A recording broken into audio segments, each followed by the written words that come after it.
guys, it is Reed and welcome back to an awesome video. Today I got maybe a bit of a shorter video. I know I make a lot of long videos, but this one is going to be on two really neat peaks that you might not have seen before. You know, peaks are something that I've kind of warmed up to a lot. I used to not really use them much, but now I really love them, partially because of my proficiency with the cull in the last couple of years.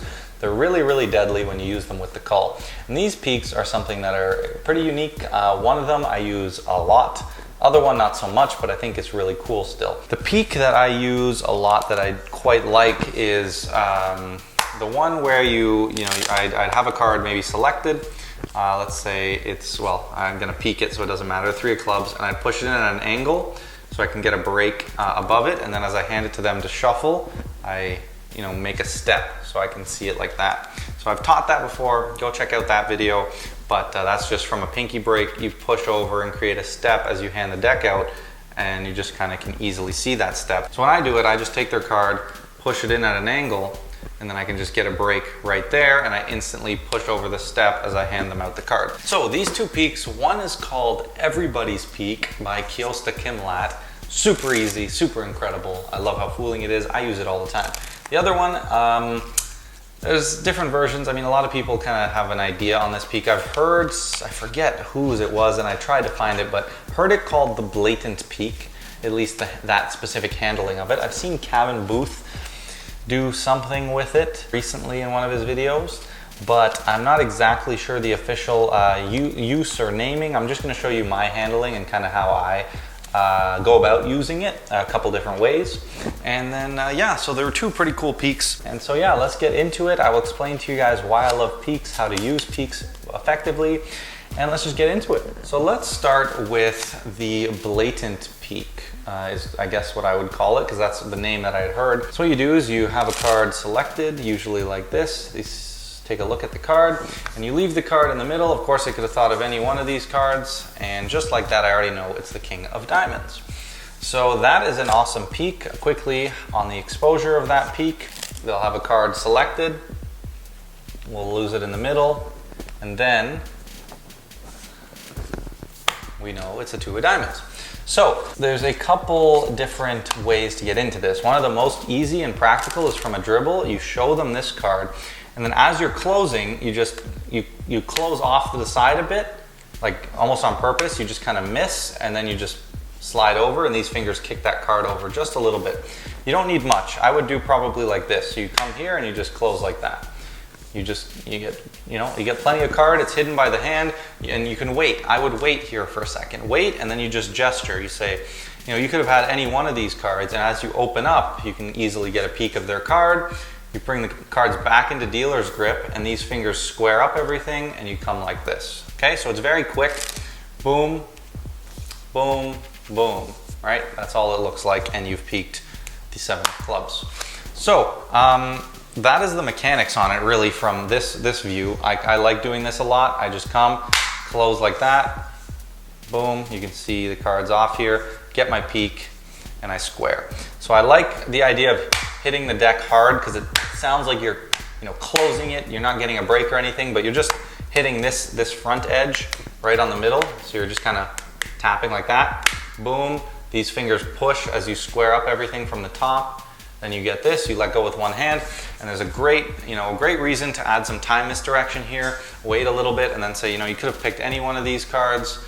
I don't know what your card is, and I've peeked it just in that motion, and it looks really nice because there's nothing to see. You just go like this, and then, even if there was, the cleanup is so quick when you transfer it into this hand, right? It's beautiful. Another way you could do it is you take a card, push it into the middle, and side jog it like in a side steal, and then you peek it.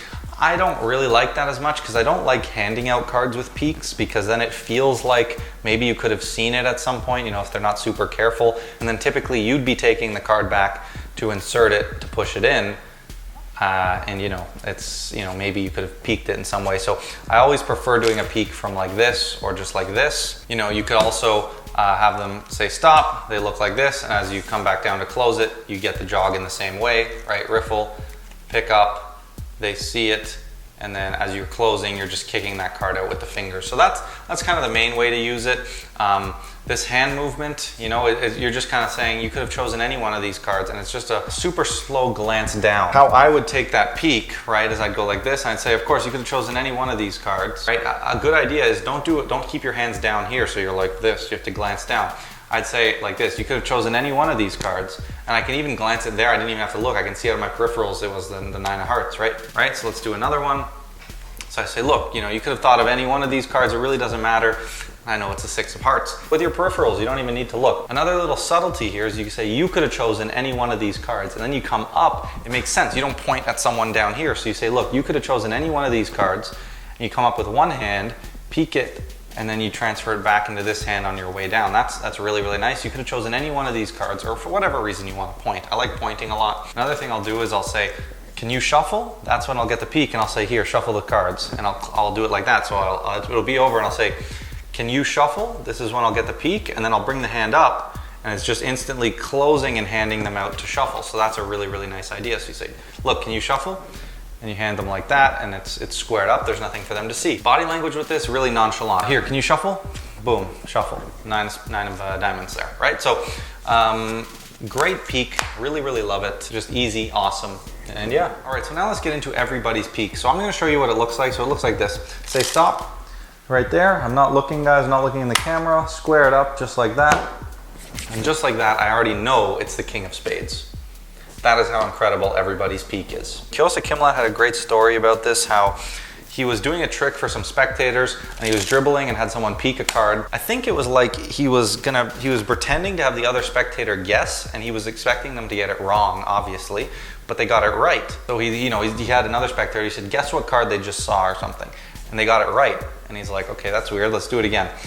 And he did it, showed them, and he's like, okay, now guess. And they got it right again. He wanted them to get it wrong, and he's like, how do they know? And then he realized they were seeing the card that he was showing. And he created this everybody's peek. So how this works, it's very deceptive. Try this for yourself. Watch, guys. If I dribble and I start to rotate, look.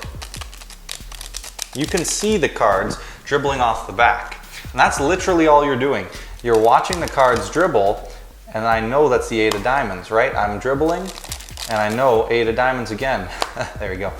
And I know 8 of diamonds, 8 of diamonds 3 times. No, I didn't get it 4. Anyway, but you're dribbling, and you know already before you even show them what card they're about to see. So it's truly incredible. What you do is you're just dribbling, and this back thumb, you kind of tilt it up just to the point where you can see. But from the front, it literally looks like there's no way you can see. Go try this in a mirror. I have a mirror right here, and I'm looking and I can see, but it does not look like that I should be able to see what that card is with the angle. It's one of those things you just have to try on a spectator. I remember the first time I did it, I was like, there's no way this is gonna fly. And I've literally never been called out. It's so simple, you're just, you're looking right at the card, and then you show them, and then it's so clean because you can do this and hand it out while you're looking away. And that's one of the important subtleties that I'm going to talk about in a second. So I want to show a behind the scenes view here. So right, a regular dribble might look like this POV, right? Might look something like that. So all you do is you tilt the thumb up just a tad. You see how little that is? Watch. And I can see every pip of every card. And I stop, and I know that's the 7 of hearts as I show, right? So it's like, boom, I know that's the 9 of spades. And I show.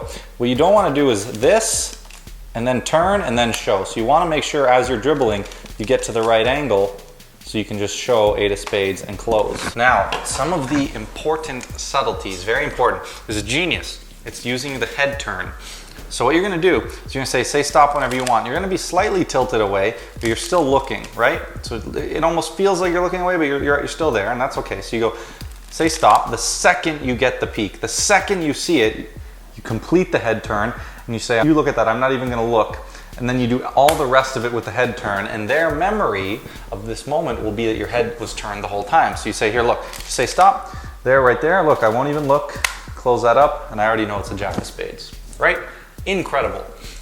Such an easy peek, and it doesn't even look like there's any way I could see it. Boom, close, right? Like literally, look from your angle. It doesn't look like there's any way that I should be able to see these cards, right, guys? No way that I should be able to see it, but I know that's the Queen of Clubs, and I close it. So watch the head motion here. Say stop, stop. You can see that card. I won't look. Leave it in the middle. You shuffle two of hearts. And now this one's great to, you know, be messy with it. So you get your peak, you say, look, I won't look at that. And you kind of just throw it and you hand it out and just feel really messy and, you know, let them shuffle it. That's really the best way to use it, is when you look away, you close it and you let them shuffle it instantly. There's no way they could think that you could know what that card is. Awesome for like a mentalism, quick, like it's so clean. Like that and my spread force that I do, where, you know, they go and they pick this card and I say, here, look at that, and I hand it instantly, my head's turned away. It's exactly like that, so clean, great for mind reading effects. With this, it's awesome because it's from a shuffled deck, but you do need, with the body language, to make sure you're quick and nonchalant, especially with the head turn. So it's just like this, boom, here, remember that card, right, the 8 of diamonds. Close it and you hand it out. Like, you really make it feel like you don't care. You just say, here, you say, stop, remember this card, okay, don't forget it, I won't look. Shuffle, 6 of hearts, right? So it's a brilliant peak. It's just something that's meant to be done quick and nonchalant. Now let's get into some uses and other ideas with these peaks. Now, I said I love peaks because combining them with the cull is amazing. You know, controlling cards is great, you know, having great card controls.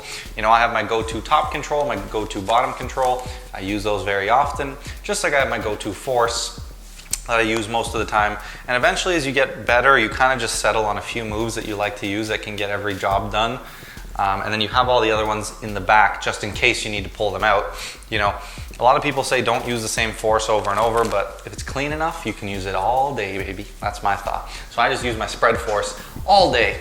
I pretty much, you know, I don't even have free cards freely selected much anymore. It's either, I guess a peak would be, but it's either a force. I'll just go like this, boom, my spread force. Like, guys, if you have not seen my spread force video, I will link it, but it's so clean. So we're gonna force the Ace of Hearts here. I'm kind of thinking of remaking this video because look, they can stop anywhere they want. Let's say this one right here, and they see the Ace of Hearts. So it's great for forcing a card and then giving it to them to shuffle for a peak, or if you need to, you know, this one right here. That was again a force, guys, and they can take it out like that. So I use that all the time. Anyway, I'm thinking of making that video because it did not get enough recognition because it's one of the first video I made. And it wasn't that great, and I think more people need to see it because that fucking spread force is so amazing. Like I said, I don't have cards freely selected and controlled often anymore. I mean, I do, but not a ton. What I often do is everybody's peak. I'll do the peak. Now I know the card, and there's no risk now. Like with a control, where you actually genuinely don't look at the card and you control it maybe to the top or something, it's great. But if you lose or you mess up when you're actually gigging and performing, there's no way to save. Well, there's ways, but it's not as easy to save. Whereas if I do a peak and I do this and then I go into the control, let's say, and I control it to the top, but I mess up, well, I can easily save it because I know what the card is. So that's why I love doing peaks. So you do your peak, it's so fair, so clean, and then they give it back to you. And because I'm so good at the cull, I just quickly say, look, all of these cards are different. You can see they're all different. You could have picked any one of these cards, or or maybe I'll say, look for your card somewhere in the deck. I want you to, you know, get a connection with it, or don't give anything away, but I just want you to spot your card one last time. Whatever the case is, and I get that card under the control to the top using the cull, and I go into it. So that's why I love peaks so much these days. Another thing with everybody's peak that you could do is a cool routine, kind of like Kostya Kimlat's story of how he came up with this, where you say, look, I'm gonna have you try to read their mind, okay? They're gonna say stop, and it's almost like an instant stooge sort of idea. And you turn to spectator one, you say, look, say stop, and they say stop, and the first time you hold it there for an extra second so that you really try to get the spectator to gauge it. You could even say, here, look, pay close attention, and you tap the deck, almost signaling, and in their mind, they're gonna be paying attention to the deck, but it just seems like you're saying, you know, really pay attention to the scenario. Whereas from this angle, they're gonna see the card, and you say, remember that card?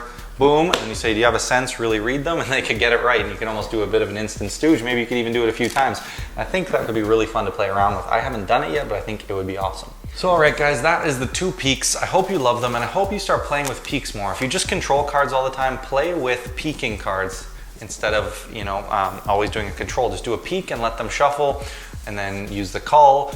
Or even if you want to do a control, like anytime pretty much I do a control to the bottom now, I'll always just do a quick little rotation peak like that, where I just rotate the deck and peek it, even if I don't need to peek it, just in case something goes wrong. Same with the top, I'll often do a bubble peek if I need, right? So you just bubble the card and you look down and you kind of peek it like this, right? So peeking is really, really important and really be a good safety net. Also, try forcing cards more often. I'd highly recommend, you know, if you don't need to, you know, you get a really, really clean force, and you start forcing it, because then you know the card and it's a good safety net. So anyway, let me know if you guys like those peaks, which peak you like more, which one you'll use, because I would love to hear it. Like I said, my favorite one is everybody's peak, because it's just so practical and so awesome. So anyways, guys, with all that said, welcome all the new subscribers. Thank you for, you know, liking this video, watching the content. I'm gonna keep bringing tons of awesome content. I've really been grinding out here, keeping the videos coming for you guys. Got a lot of great stuff. Working on a new Magic with Friends video, if it's not already out. So I'll have some more performance videos. And you know, it's getting cold in Canada now, so we're gonna need to get back to the Omegle videos maybe, because the Street Magic is, you know, getting a little too cold for that. But anyways, guys, with all that said, thanks for watching. Don't forget to like, comment, subscribe, and I will catch you guys in the next video.